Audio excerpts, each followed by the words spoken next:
कभी सोचा है कि कोई ऑनलाइन गेम इतना मक्खन की तरह कैसे चलता है? या नेटफ्लिक्स पर कोई शो क्लिक करते ही बूम कैसे शुरू हो जाता है? तो चलिए आज इसी जादू के पीछे की टेक्नोलॉजी को समझते हैं। और मैदान में है हमारे दो महारथी, क्लाउड कंप्यूटिंग और एज कंप्यूटिंग। ये बात तो हम सबने महसूस की है ना? स्मार्ट स्पीकर को कमांड दो, जवाब फौरन हाजिर।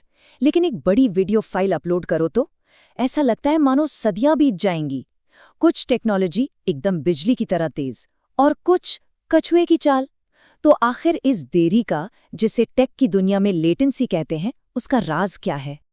देखिए, आज की दुनिया में किसी को इंतजार करना पसंद नहीं।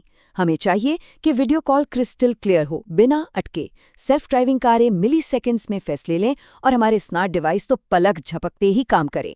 मतलब स्पीड अब कोई लग्जरी नहीं, बल्कि हमारी डिजिटल लाइफ की ज़रूरत बन चुकी है। तो जवाब है, सारा खेल इस बात का है कि डेटा प्रोसेस कहाँ हो रहा है। इसे ऐसे समझिए, पास में बैठे दोस्त से बात करना कितना तेज होता है, वहीं किसी दूसरे देश में बैठे दोस्त से वीडियो कॉल में कभी कभी एक हल्का सा लैग क्यों आता है?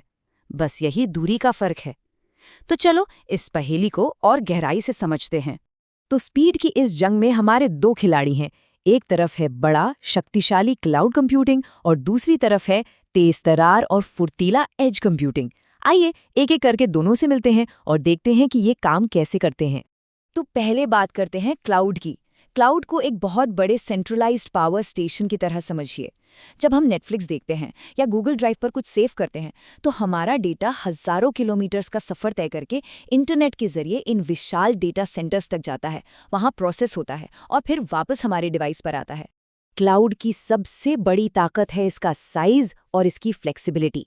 यहाँ सारी पावर एक जगह होती है। ये स्केलेबल है, मतलब ज़रूरत के हिसाब से आप पावर को घटा बढ़ा सकते हैं। और इसका पे एज यू गो मॉडल तो बिल्कुल हमारे बिजली के बिल जैसा है। जितना इस्तेमाल करो बस उतना ही पैसा दो। और हाँ, स्टोरेज तो खैर अनलिमिटेड है ही। अब मिलिए हमारे दूसरे खिलाड़ी से, एज कंप्यूटिंग। अगर क्लाउड एक दूर का पावर स्टेशन है, तो एज कंप्यूटिंग हमारे पड़ोस में लगा एक छोटा लेकिन सुपर फास्ट जनरेटर है। ये डेटा को लंबी यात्रा पर भेजने के बजाय उसे वहीं का वहीं प्रोसेस कर देता है जहां वो बन रहा है। मतलब सीधे हमारे स्मार्टफोन में, हमारी कार के सेंसर्स में या उस स्मार्ट वॉच में जो हमारी हार्ट बीट ट्रैक कर रही है। तो एज का तुरुप का इक्का क्या है? स्पीड। क्योंकि प्रोसेसिंग लोकल होती है, लेटेंसी यानी देरी ना के बराबर होती है और ये रियल टाइम कामों के लिए एकदम परफेक्ट है। ये बैंडविड्थ भी बचाता है। सोचिए, अगर इंटरनेट एक पानी का पाइप है, तो एज सारा पानी मेन पाइपलाइन में भेजने के बजाय उसे लोकल लेवल पर ही इस्तेमाल कर लेता है। इससे मेन पाइप पर लोड कम हो जाता है। अच्छा जी, तो अब जब हम दोनों खिलाड़ियों को जान गए हैं, तो वक्त आ गया है एक आमने सामने के मुकाबले का। तैयार हो जाइए, देखते हैं अलग अलग राउंड्स में कौन किस पर भारी पड़ता है। पहला राउंड, आर्किटेक्चर यानी बनावट। क्लाउड का सिस्टम सेंट्रलाइज्ड है, मतलब एक बड़े सेंटर से सब कुछ कंट्रोल होता है। मैनेज करना आसान है, पर खतरा भी है। अगर सेंटर में गड़बड़ हुई तो पूरा सिस्टम ठप। वहीं एज डिसेंट्रलाइज्ड है, मतलब पावर कई छोटे छोटे डिवाइसों में बटी हुई है। ये इसे ज्यादा मजबूत और भरोसेमंद बनाता है। और अब सबसे बड़ा राउंड, स्पीड का। जैसा कि हमने बात की, क्लाउड में डेटा की लंबी यात्रा की वजह से लेटेंसी ज्यादा होती है, लेकिन एज में क्योंकि प्रोसेसिंग डिवाइस के ठीक बगल में हो रही है, लेटेंसी ना के बराबर होती है। और यही बात इससे सेल्फ ड्राइविंग कारों या ऑगमेंटेड रियलिटी जैसी चीजों के लिए गेम चेंजर बना देती है, जहां 1 मिलीसेकंड की देरी भी बहुत भारी पड़ सकती है। अब बात करते हैं सिक्योरिटी की। यहाँ दोनों की स्ट्रैटेजी बिल्कुल अलग है। क्लाउड की सिक्योरिटी ऐसी है मानो सारे कीमती अंडे एक ही मजबूत टोकरी में रखे हों। टोकरी सलामत तो सब सलामत, पर टोकरी पर हमला हुआ तो सब खत्म। वहीं एज उन अंडों को कई छोटी छोटी टोकरियों में बांट देता है।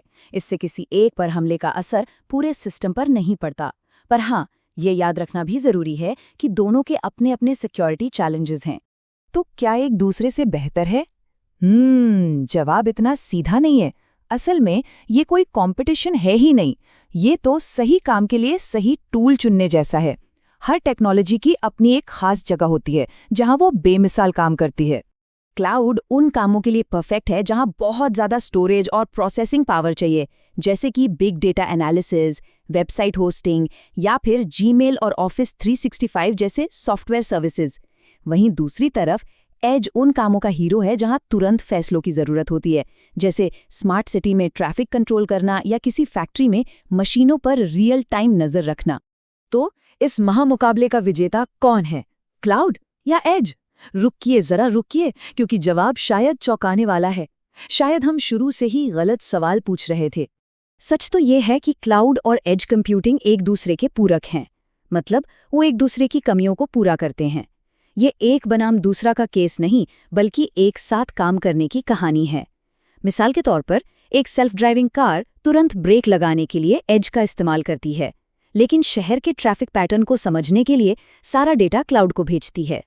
तो यहाँ से सबसे बड़ी सीख ये मिलती है कि भविष्य किसी एक को चुनने का नहीं, बल्कि इन दोनों की साझेदारी का है। एज जमीनी स्तर पर तेजी से काम करता है और क्लाउड पर्दे के पीछे से सारा भारी भरकम काम संभालता है। और यही वो कमाल की पार्टनरशिप है जो 5G और AI जैसी भविष्य की टेक्नोलॉजीज को मुमकिन बना रही है। तो अगली बार जब अपना फ़ोन इस्तेमाल करें तो उस शानदार टीम वर्क के बारे में ज़रूर सोचिएगा जो हमारे हाथों में इतनी ताकत देता है।